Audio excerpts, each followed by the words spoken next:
नायगावमध्ये एका सिक्युरिटी गार्डवर हल्ला करण्यात आलेला आहे आणि ही संपूर्ण घटना CCTV कॅमेऱ्यात कैद झालेली आहे। नायगावच्या सनटेक परिसरात ही घटना घडलेली आहे आणि सिक्युरिटी गार्ड तिथे आपली ड्युटी निभवत असताना रात्री 12च्या सुमारास तिकडे 4 ते 5 इसम आले आणि त्यांनी हा जो आहे संपूर्ण प्रकार तिथे केलेला आहे।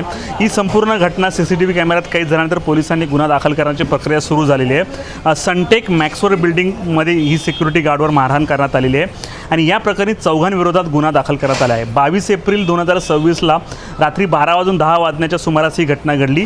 जो फिर्यादी आहे गौरव पुरुषोत्तम हिरे 21 हा संबंधित सोसायटीमध्ये सिक्युरिटी गार्ड म्हणून ड्युटी करत होता। तो ड्युटीवर असताना बिल्डिंगच्या टॉवर क्रमांक 2च्या मागील बाजूस काही युवक सिगरेट ओढत असल्याचं त्यांनी पाहिलं।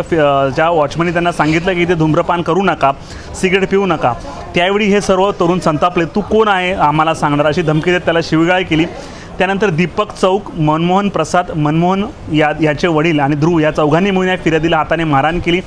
तसेच मनोहनच्या वडिलांनी लाकडी दांडक्याने मारहाण केल्याचं फिर्यादीत नमूद करण्यात आलेलं आहे। या हल्ल्यामध्ये फिर्यादी जखमी झाला असून त्याला दुखापत केल्याचा आरोप आहे आणि या प्रकरणी भारतीय न्यायसंहिता कलम 2023 अंतर्गत कलम 118, 352 प्रमाणे गुन्हा दाखल केलेला आहे। या संपूर्ण परिसरात जे आहेत की भीतीचं वातावरण पसरलं आहे। नुसतंच हे लोकांनी घुसून हरदोस नाही घातला तर कोयते आणि शस्त्र घेऊन यांना मारण्याचा प्रयत्न केलेला आहे।